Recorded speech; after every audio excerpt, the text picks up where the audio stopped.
అయోధ్య రామాలయ తొలి సీఈఓ ఎంపిక ప్రక్రియ చివరి దశకు చేరుకుంది. సీఈఓ పోస్ట్ కోసం పోటెత్తిన దరఖాస్తుల్లో నుంచి 18 మంది పేర్లతో 3 సభ్యుల కమిటీ షార్ట్ లిస్ట్ చేసింది. ఇప్పుడు ఈ 18 మందికి 1-2 రోజుల్లో ఇంటర్వ్యూలు నిర్వహించనుంది.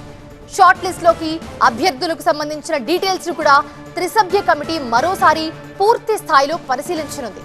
ఇంటర్వ్యూల తర్వాత ఈ 18 మందిలో నుంచి 3 పేర్లను అయోధ్య రామాలయ ట్రస్ట్ కు సిఫార్సు చేయనుంది. సెప్టెంబర్లో జరిగే ట్రస్ట్ కీలక సమావేశంలో 3 మెన్ కమిటీ సిఫార్సులను క్షుణ్ణంగా పరిశీలించాక సీఈఓ ఎంపికపై తుది నిర్ణయం జరగనుంది. అయోధ్య రామాలయానికి తొలి సీఈఓను నియమించేందుకు శ్రీరామ జన్మభూమి తీర్థక్షేత్ర ట్రస్ట్ ఇటీవల దరఖాస్తులు స్వీకరించింది. అందరి దగ్గర నుంచి సీఈఓ ఎంపిక బాధ్యతను 3 సభ్యుల కమిటీకి అప్పగించింది. ఈ పోస్టు కోసం 5,000 మందికి పైగా దరఖాస్తులు రాగా దాదాపు 20 రోజుల పాటు కమిటీ వీటన్నింటినీ పరిశీలించింది.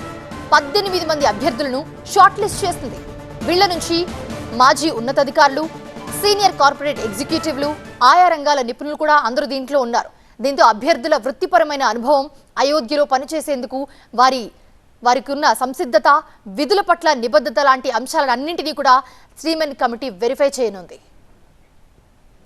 వాస్తవానికి అయోధ్య రామాలయంలో ఇటీవల చోటు చేసుకున్న పరిణామాలతో శ్రీరామ జన్మభూమి తీర్థక్షేత్ర ట్రస్ట్ ప్రత్యేక దృష్టి సారించింది. వీటి మీద అయోధ్య రామాలయంలో పరిపాలన, ఆర్థిక కార్యకలాపాల నిర్వహణను బలోపేతం చేసేందుకు చర్యలు తీసుకుంది.